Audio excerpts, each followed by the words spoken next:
found out that the 9-year I've been raising is not my son. So, I've been with my wife, 34 yo, I'm 35, for 17 years. High school sweethearts, and got married 7 months before he was born. As soon as we knew she was pregnant, we have always had sex and enjoyed it ever since we started, with very few breaks. I can say we had, so far, a very happy life together and no reason whatsoever to think the opposite. Then, yesterday, my world collapsed. The boy's health recently started to worry us, and we took him to a doctor who tested him positive for a genetic disease that had to be present in both parents. We both got tested, but only she tested positive. I didn't. And that's when she said that the boy's father was not me. Right now, I don't know what to do. I can't process this. We went through college together with very few issues. We had, or so I thought, a happy life together. We have similar work schedules and I have never once suspected something was happening on my back. And yet, this is not my son. This is one of her co-workers from another job's son, as she now told me. She told me she had fallen for this guy for about a month. They had sex a couple of times, and then they stopped because she loved me oh so much. And through this month, I suspected absolutely nothing and happily lived my happy life. I can't trust her now. I can't barely look at her in the eyes. I thought we had everything that we wanted and we were already making plans of having a kid when he appeared. We were happy.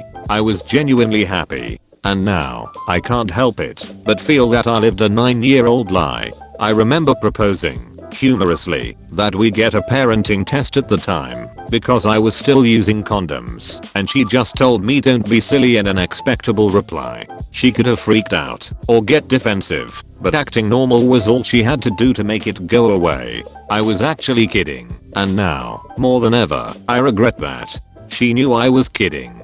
She was a bitch. It gets worse. I can't look at the boy the same way. It's not his fault, and I've loved that little pest ever since before he was born.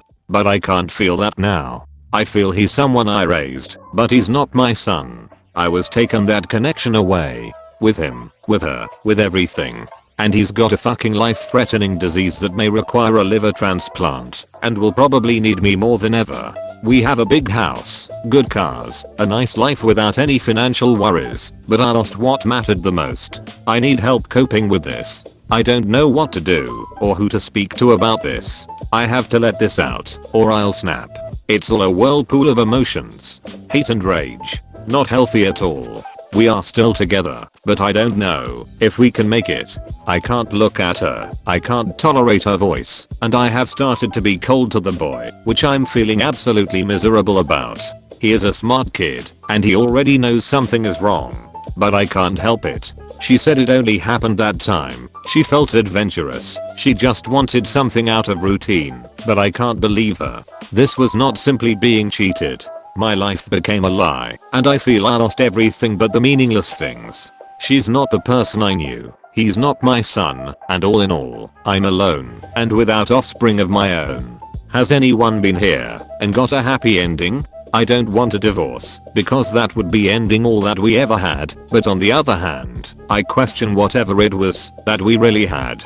TL. Doctor, just read the fucking title. It's what it looks like. Edit. Wow, what a response. Reddit. I can't stress this enough. I will not abandon the boy. Never ever ever. I feel detached from him, and I as well attribute that to the fact that these are fresh news. Either way, it has to stop, and I'm aware of that. The marriage is a different thing. No, I'm not being a pussy by staying. I'm trying to find a solution that won't mean throwing away everything we got, especially when we both have a kid to take care of. We can afford individual and couples therapy, but I will try not to have him go through a divorce when he needs us the most. Thank you a lot, Reddit. Edit 26/01. This thread has got too long, so it is impossible for me to answer everybody. I have received tons of private messages, and I'm unable to answer them all. To all of those who sent them, please don't get me wrong, I really appreciate your help. This is the first update. We are going to try therapy. That is for sure, and I think it's the best first step to try to make things work out. Regarding my son, I'm ashamed of what I wrote. I love him, and that was definitely the shock talking. I said it before, I will not abandon him, and I'll try to make this work. Finally, this is only a throwaway account, obviously. It was made for this specific thread. Many people say I'm a troll. I'm not, but given the story, I would think the same myself, so it's really up to you.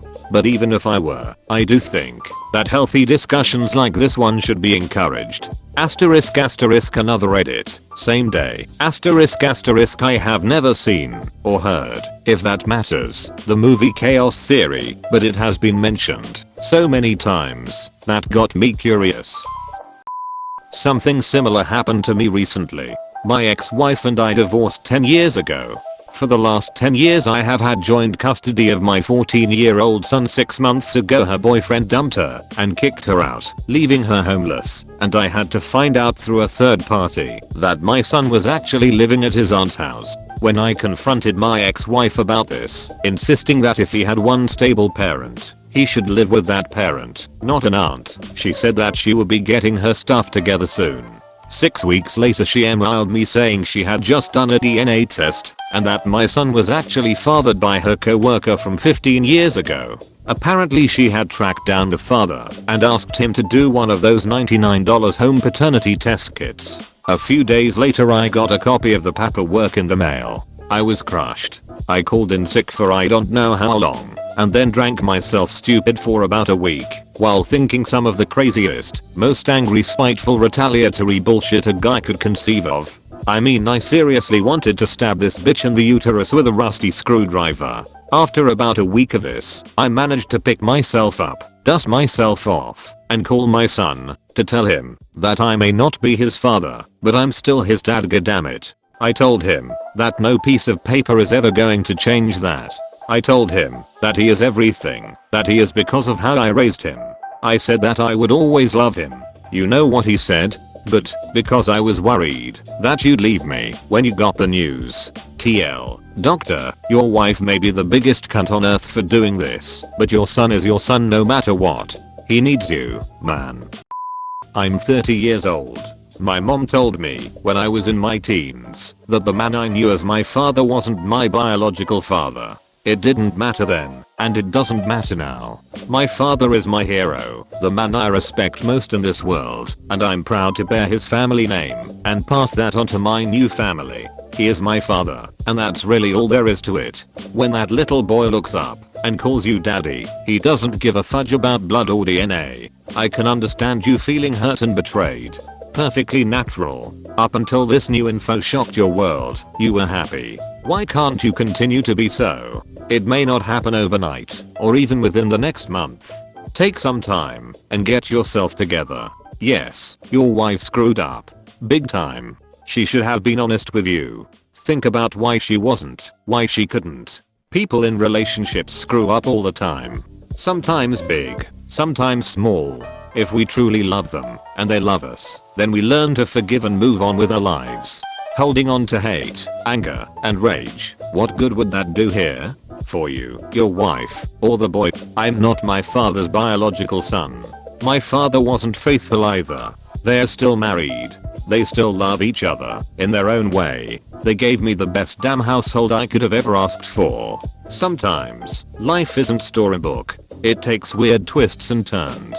We have to learn to accept those twists, open our minds, and allow for things that go against the grain. I can't tell you to stay with your wife, nor I can tell you to leave her. All I can do is give you advice from my perspective, and ask you to think outside of the norms. If for no other reason than for the sake of your son. Yes, your son.